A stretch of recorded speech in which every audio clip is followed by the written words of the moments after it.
So welcome everybody for this session on facial nerve. Now facial nerve is the seventh cranial nerve.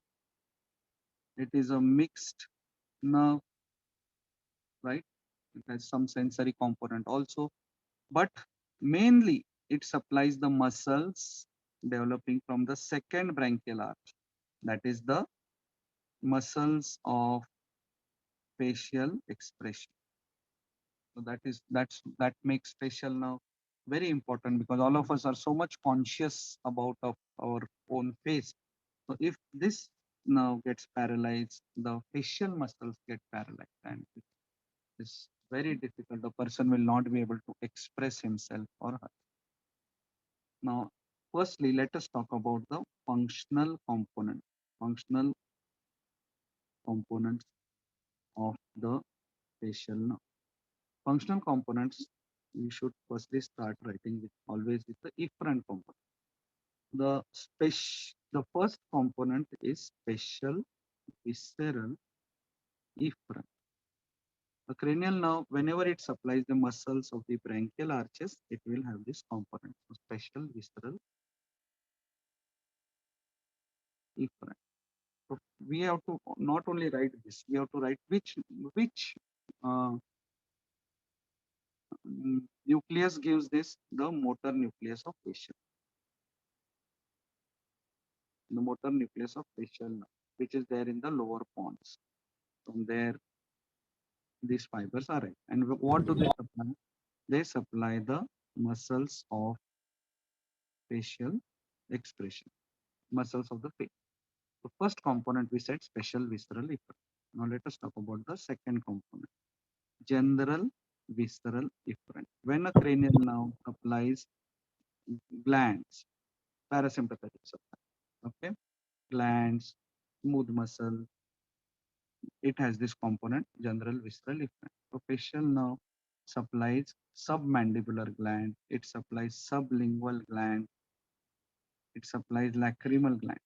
So therefore it has this component, general visceral efferent. And the superior salivatory nucleus, lacrimatory nucleus. So these the lacrimatory nucleus, these all nuclei will supply contribute to this component. So facial motor nucleus of facial will contribute to the special visceral efferent component, and superior salivatory nucleus and lacrimatory nucleus will contribute to general visceral efferent component. Now let us talk about the afferent components. The special visceral afferent. This is for the taste sensations of anterior two-third of tongue, and the fibers they relay in the nucleus of tractus solitarius. Nucleus of tractus solitarius, which is the one which receives the tasting. And the fourth component is general somatic act. It is for the proprioception, it is for the skin sensations around the ear. Now, actually, this will be handed over to the fifth nerve. These are the four functional components. Special visceral efferent, special visceral, general visceral efferent supplying the gland, special visceral afferent for taste, nucleus of tractus solitarius, and general somatic afferent for skin around the ear. It is handed over to fifth nerve, and also handed over to fifth nerve is proprioception of all the facial muscles. Proprioception of all the facial muscles. So these are the functional components.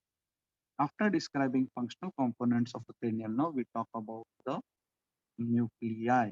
What are the various nuclei from which the facial nerve takes the fibers? One, motor nucleus of motor nucleus of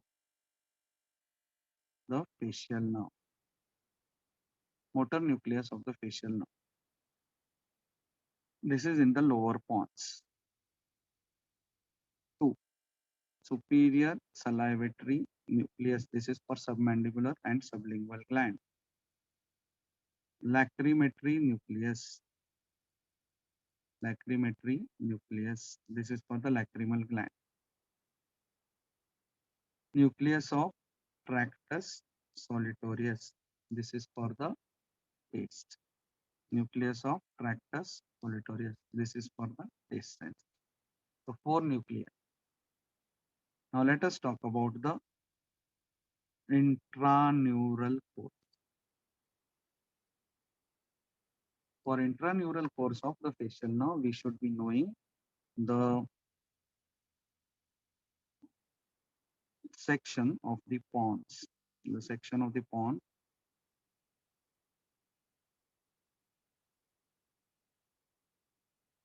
So this is the section of the pons. This is the facial colliculus. This is facial colliculus. This is the posterior side. This is the anterior side. This is the basilar part of the pons. Okay, anteriorly, this is the basilar part of the pons. Okay, what happens is the facial nerve nucleus is located here. So this is 6, this is 7, this is 6, this is 7. And from here, the fibers go back like this and come out like this. So in the intraneural course, we say the fibers of the facial nerve go posteriorly, go around the sixth nerve. This is called as neurobiotexis. And then they come out at the junction of pons and medulla. So next point, that is the next point. Where is the appearance on brainstem? Where is the appearance on the brainstem? Suppose this is the brainstem, this is the uh, midbrain, this is the pons, then this is the medulla. So sixth nerve, seventh nerve. So seventh nerve appears at the junction of pons and medulla. 6, 7, 8, both of them are arising at the junction of pons and medulla, and seventh nerve is between the sixth nerve and so appearance on the brainstem at the junction of pons and medulla.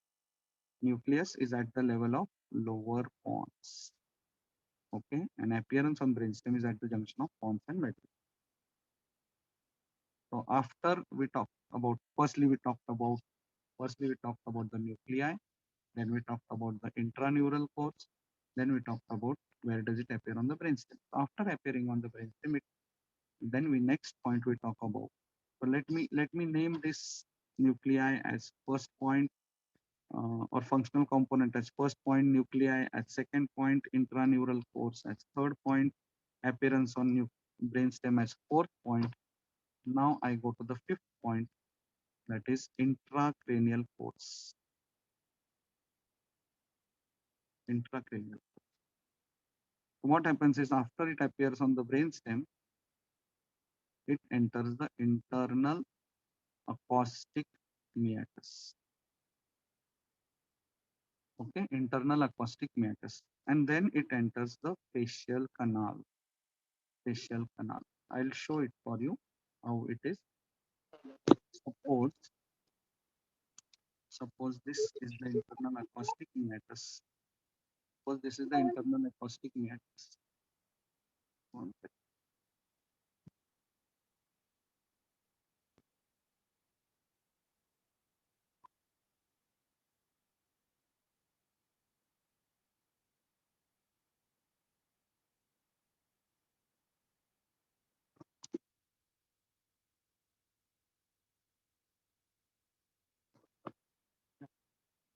Suppose this is the internal acoustic meatus.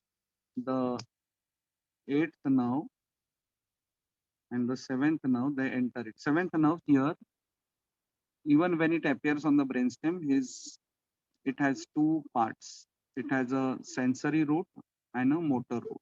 Okay, sensory root and motor root, and which unite now to form facial nerve. Eighth nerve goes to the ear. Eighth nerve goes to the ear, and what happens to the seventh nerve? The seventh nerve enters the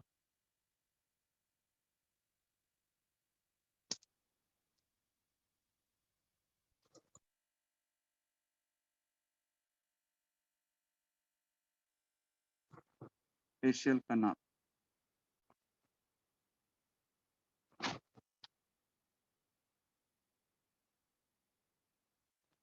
seventh nerve enters the facial canal.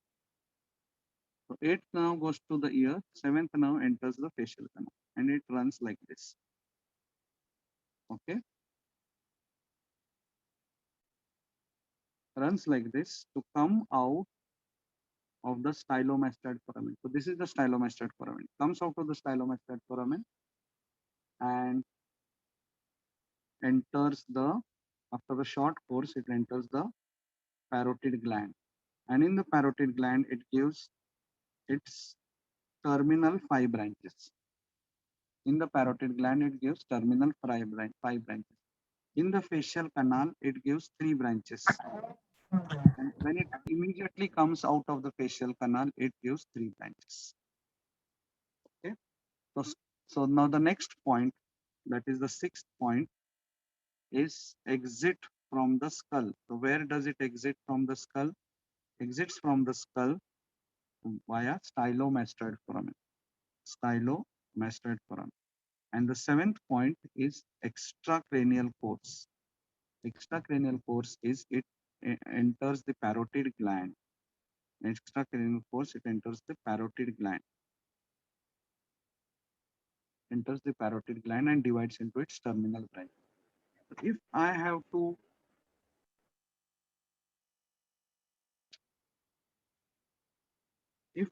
write course of the facial nerve, I would write it like this. Starts from the brainstem. From brainstem, it enters the internal acoustic meatus. Internal acoustic meatus. Then enters the facial canal. Then comes out of the stylomastoid foramen. Extracranial course starts from here, enters the parotid gland and divides. Enters the parotid gland and divides. Now let us talk about the branches of the facial nerve.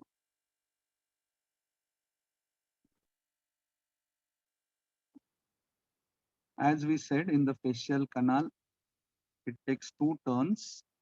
It has 3 parts: first part, second part, third part, and then comes out of the stylomastoid foramen. So here is a ganglion called geniculate ganglion, and here is a nerve called greater petrosal nerve. This greater petrosal nerve supplies lacrimal gland. Eventually, will track the fibers. Lacrimal gland. It supplies the lacrimal gland. It supplies the glands of palate. It supplies the taste of palate. Okay. Then there is nerve to stapedius. Nerve to stapedius. It supplies the stapedius muscle. Then there is chorda tympani nerve. So this greater petrosal and chorda tympani, they supply 2 glands and 1 taste. Chorda tympani also submandibular gland, sublingual gland, and 1 taste anterior to third of the tongue. Greater petrosal, 2 glands, lacrimal gland, glands of the palate, taste of the palate. Chorda tympani nerve, submandibular gland, sublingual gland, taste of anterior to third of tongue. Then it comes out and enters the parotid gland and gives its terminal 5 branches. But before that, immediately when it comes out of the stylomastoid foramen, it gives 3 branches. Nerve to stylohyoid, nerve to posterior belly of digastric, and posterior auricular nerve. So 3 branches in the canal: greater petrosal nerve, nerve to stapedius, chorda tympani. 3 branches immediately after coming out: nerve to stylohyoid, Now to posterior belly of digastric, posterior auricular, and 5 terminal branches in the parotid gland. It enters the parotid gland from the posterior medial surface, okay, and gives 5 terminal branches: temporal, zygomatic, buccal, marginal mandibular, and cervical. Temporal, zygomatic, buccal, marginal mandibular, and cervical branch. So that is the branches. Total 11 branches of the facial nerve. 1 greater petrosal, 2 nerve to stapedius, 3 chorda tympani, 4 nerve to stylohyoid, 5 nerve to posterior belly of digastric, 6 posterior auricular nerve, 7 the temporal nerve, 8 zygomatic nerve, 9 buccal nerve, 10 marginal mandibular nerve, and 11 cervical nerve. Okay. Now we have to understand in the applied anatomy, they may ask you what will happen if the facial nerve is damaged just coming out of stylomastoid foramen. So only infranuclear paralysis of the facial muscle.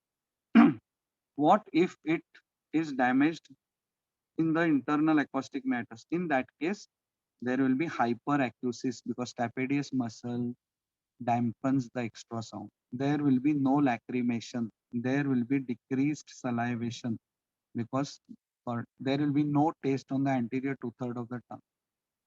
Then they may ask you that if there is a damage to the facial nerve after the first bend, then there will be lacrimation. There will be taste of palate. Okay, glands of palate will be there, but hyperacusis, hyperacusis. Now, what if there is a damage after now to stapedius? There will be no hyperacusis, but there will be lacrimation, no hyperacusis, but there will be decreased salivation. But what will happen in damage at the stylomastoid foramen? The lacrimation is intact, salivation is intact, no hyperacusis, but infranuclear paralysis of the facial nerve. Not infra, this whole is infranuclear only. This is called as Bell's palsy. This palsy is called as Bell's palsy, in which there is facial paralysis. Muscles of the face gets paralyzed. So now, lastly, there is one more level, and that is the highest level of paralysis, and that is the supranuclear paralysis. So suppose this is the facial nerve nucleus. I divide it into two parts, one supplying the upper part of the face, one supplying the lower part of the face. Now this is the cerebrum. This is the cerebrum of the right side. This is the cerebrum of the left side. Now this is supplying the face. Lower part is supplying the lower part of face, and upper part is supplying the upper part of the face. Now the part supplying the lower part of the face is connected to the opposite cortex. Normally nerves are connected to the opposite cortex. So now the part supplying the upper part of the face is also supplied to the opposite, to the same side cortex. So this has a bilateral representation in cortex.